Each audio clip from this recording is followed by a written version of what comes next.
पुण्य का फल। किसी नगर में ध्यानचंद नाम का एक सेठ रहता था। वह बहुत दयालु था, हमेशा उसने दूसरों की मदद की। लेकिन वक्त ने ऐसी करवट ली कि आज यह सेठ खुद गरीब हो गया। एक दिन उस नगर के राजा विक्रमादित्य ने यह घोषणा पूरे नगर में करवा दी कि जो भी व्यक्ति दान पुण्य करते हैं वो अपना पुण्य हमें बताए और बदले में हमसे इनाम ले जाए। ध्यानचंद की पत्नी ने यह घोषणा सुनी तो उसने सोचा कि हम भी इसका फायदा ले लेते हैं, वैसे भी हम लोग दान पुण्य तो करते ही रहते हैं।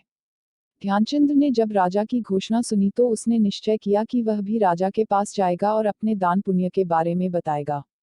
अगले दिन ध्यानचंद की पत्नी ने ध्यानचंद को जाने से पहले एक टिफिन में खाना भी दे दिया जिसमें 4 रोटी थी। उसने कहा कि रास्ते में भूख लगेगी तो खा लेना। ध्यानचंद राज दरबार की तरफ चल दिया। चलते चलते उसे थकान लग गई तथा भूख भी लग गई तो वही पेड़ के नीचे ध्यानचंद बैठ गया। तभी वहां पर एक कुतिया और उसके छोटे छोटे 3-4 बच्चे दौड़कर ध्यानचंद के पास आते हैं। कुतिया ध्यानचंद को देखकर अपनी पूंछ हिलाने लगती है।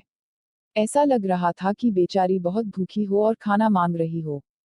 ध्यानचंद को उस कुतिया पर दया आ गई। उसने 2 रोटी निकाला और उस कुतिया को दे दिया। वह काफी भूखी थी, इसलिए उसने जल्दी से उन रोटियों को खा लिया।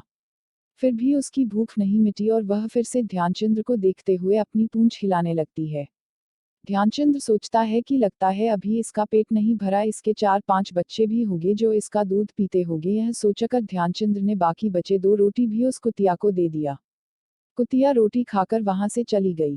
ध्यानचंद भूखे पेट ही विक्रमादित्य के राजदरबार में पहुंचता है और उसने अपने पहले किए हुए दान पुण्य के बारे में विक्रमादित्य से बताता है कि जब वह अमीर था तब वह हमेशा भंडारा करवाता था जिससे भूखों को भोजन मिल जाता था। इसके अलावा उसने पानी पीने के लिए जगह जगह पर हैंडपंप लगवाए।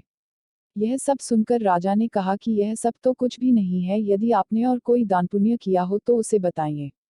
ध्यानचंद सोचने लगा कि इतना दान पुण्य तो गिनवा दिया जिसका इसके नजर में कोई मूल्य ही नहीं है।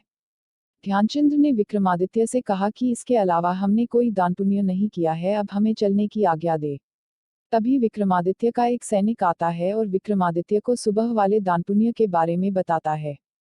विक्रमादित्य ने ध्यानचंद से कहा कि रुको, आज सुबह जब आप हमारे राजदरबार में आ रहे थे तभी आपने रास्ते में एक कुतिया को 4 रोटी खिलाई थी। ध्यानचंद ने कहा कि हाँ, खिलाई तो थी। राजा विक्रमादित्य ने ध्यानचंद से कहा, आपका यह दान हमारे नजर में सबसे बड़ा दान है, यदि इस दान की वजह से आप हमसे हमारा पूरा राज्य भी ले ले तो भी बहुत कम है। ध्यानचंद ने विक्रमादित्य से कहा कि हे राजन, अब मैं समझ गया कि कभी भी दान पुण्य करके उसका ठिठुरा नहीं पीटना चाहिए, नहीं तो उसका कोई लाभ नहीं मिलता है। दान पुण्य करके उसे भूल जाना चाहिए। राजा ने ध्यानचंद से कहा कि सेठ जी, आप बिल्कुल सही कर रहे हैं, आपने हमें जो भी दान पुण्य गिनवाए थे उसमें मैं यानी कि आपका अहंकार छुपा हुआ था। ऐसा करने से दान का कोई मतलब नहीं रह जाता है। जो आज आपने दान किया था उस दान को करने के बाद आप उसे भूल गए थे, इसीलिए हमारे नजर यह आपका सबसे बड़ा दान है। इतना कहने के बाद राजा विक्रमादित्य ने ध्यानचंद को बहुत सा धन दौलत, हीरे जवाहरात दान देकर उन्हें विदा किया। अब ध्यानचंद की गरीबी दूर हो गई। ध्यानचंद ने एक बड़ा सा बंगला बनवाया जिसमें दोनों पति पत्नी सुखपूर्वक रहने लगे। ध्यानचंद पहले की तरह दान पुण्य फिर से करने लगा। शिक्षा। दोस्तों, प्रत्येक मनुष्य को अपनी क्षमता के अनुसार दान पुण्य करना चाहिए, तथा आप जो भी दान पुण्य करें उसको दान करने के बाद आप भूल जाइए, उस दान का ठिठुरा मत पीटिए कि आज हमने इतने रुपए का दान कर दिया। यदि आप ऐसा करेंगे तो उस दान का पुण्य फल आपको नहीं मिलेगा। Please like, share and subscribe.